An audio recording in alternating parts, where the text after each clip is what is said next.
Hello, dear learners. This is Dr. Kaveri Swami, Professor, Department of Political Science, Head, Department of Social Sciences, Christo Jayanti College. So, in my previous topic, I have explained you about the diplomat, the qualities of the diplomat, immunities of the diplomats, and the appointment and the termination of the diplomats. So today we are going to start about the functions and types of diplomacy. So what are the functions that diplomat is expected to do it, and what are the different types of diplomats that we have? Let's begin with the functions of the diplomats. So a diplomat's permanent search is to arrive at a compromise that the best serve in the interest of his nation. A diplomat plays a significant role in the execution of the foreign policy mission of his nation. Among his multifarious tasks, the most important is representation. So, a diplomat is a normal agent of a communication between his country and the other country to which he is accredited. As a representative, he has to perform basic three roles. That's one, you have a symbolic representation, legal representation, and political representation. Let's see what is symbolic representation. So the diplomat of a nation are the symbolic representatives of the state, and they represent their state and government in all the official ceremonies and functions, as well as in non-official social and cultural functions held in the place of their posting. Diplomats extend and receive condolence and congratulations, and he does an act of himself. Let's look into the second, that we have a legal representation. So he conducts negotiation with the government in the accredited state. He also signs an agreement on behalf of his states. He is actually the representative of the head of the state of the country. He is also expected to be present at all those events which his country is somehow or the other concerned. As a legal representative, he presents the policies of the government to the host state. The third one that we have is a political representation. As a political representative, he must be in a position to politically evaluate with the country in which he is posted. It is the information given by a diplomat to his home government that becomes the substance of the foreign policy decisions. He must also be in a position to vote in the name of the government. So these are the three different types of the representation that a diplomat is expected to do. The second function that we see is about the negotiation. So negotiation should be done with a care, with especially when you are dealing with an unfriendly situation. Diplomats are the channel of communication that handle the transmission of the message between the foreign ministers of the parent state and the host state. The third one is reporting. He acts as a link between his nation and the host nation. In case unable to send the message openly, then Kautilya suggests that he can do so by employing the secret agents.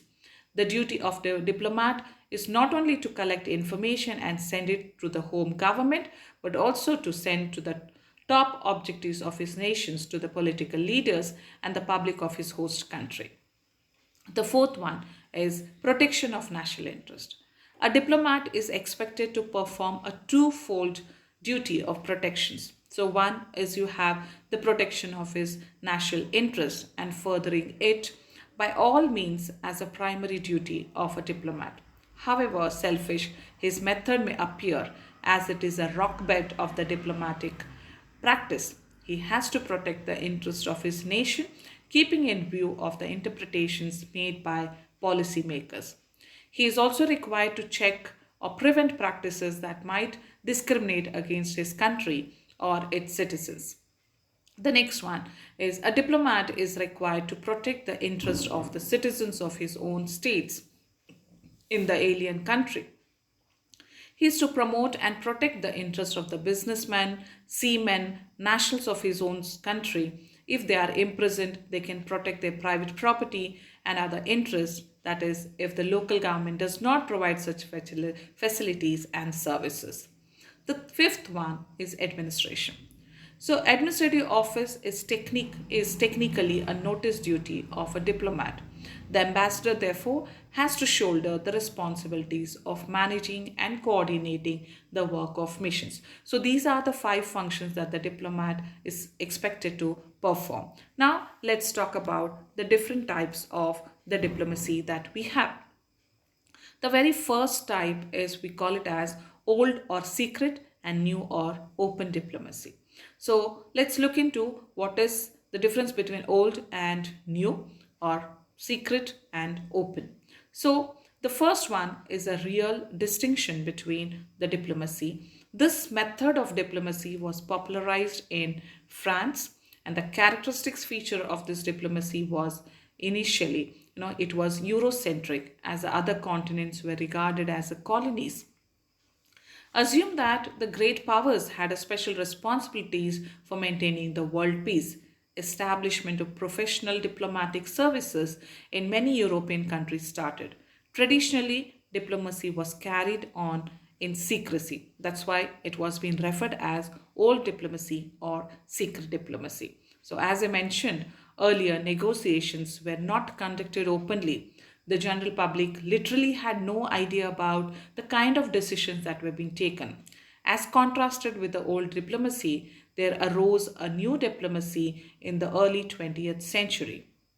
The latter is expanded form of the former. The 3 features of the new diplomacy which arose are the greater openness. The new diplomacy was open in character and contrasted with the secret nature of the traditional diplomacy. The factor of the open diplomacy was stressed by the former American President Woodrow Wilson, who openly challenged the old diplomatic practice. The second one that we have is summit diplomacy, or also called as personal diplomacy, or also called as political diplomacy. The term summit diplomacy was coined by Sir Winston Churchill when he proposed a conference of the heads of the Western countries and Soviet Union. It implies direct participation of the foreign ministers, prime ministers, heads of the states in a diplomatic negotiation. Summit meetings considerably increased in the post-World War period. In fact, the summit diplomacy has gone a long way in creating an atmosphere of detente in the world today. Personal level negotiation tends to remove the misunderstanding more. Third is the totalitarian diplomacy. So, this totalitarian diplomacy made its appearance after the First World War. The rise of totalitarian states introduced disturbing problems in international relations.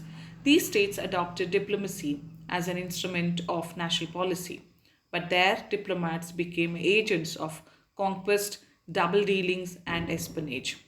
Their business was not to work for peaceful international relations, but to provoke discussion rather than understanding. The fourth one is quiet diplomacy.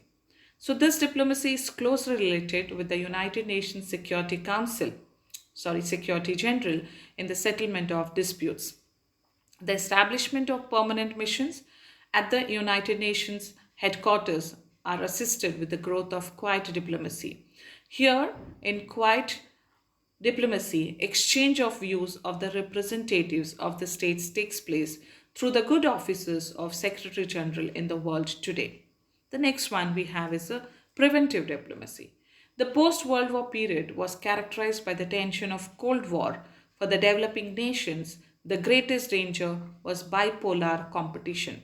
So, to prevent themselves from getting embroiled in the Cold War politics, these nations sought to the protective of the United Nations. They came to be termed as a preventive diplomacy. The world practiced this diplomacy by joining the non-aligned bloc. The next one is resource diplomacy.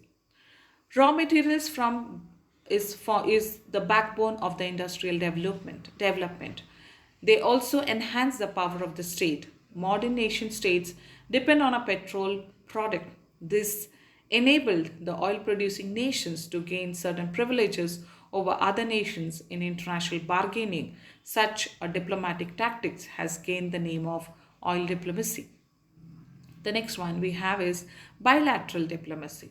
So this is also called as one and one diplomacy, where two nations sit together, have a free discussions an outstanding conflict and sort out automatically. The sign agreements are to reach an understanding without the intervention of the third party. The next one we have is a shuttle diplomacy.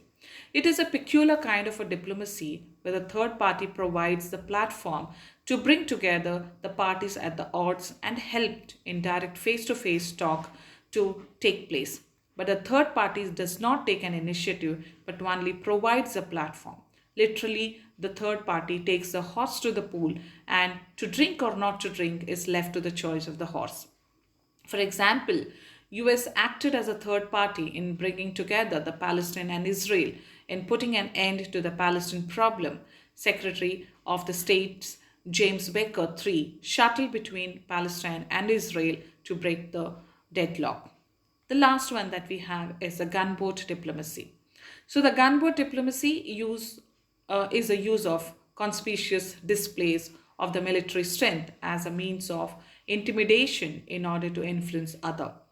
It must also be stated that since gunboat diplomacy lies near the edge between the peace and the war, victory or defeat in an incident may foster a shift into a political and psychological dimension. A standoff between a weaker and a stronger state may be perceived as a defeat for the stronger one. This was the case in the Pueblo incident, which the Americans lost face with regard to the North Korea. So I hope it's clear about the functions and the types of diplomats. So thank you so much.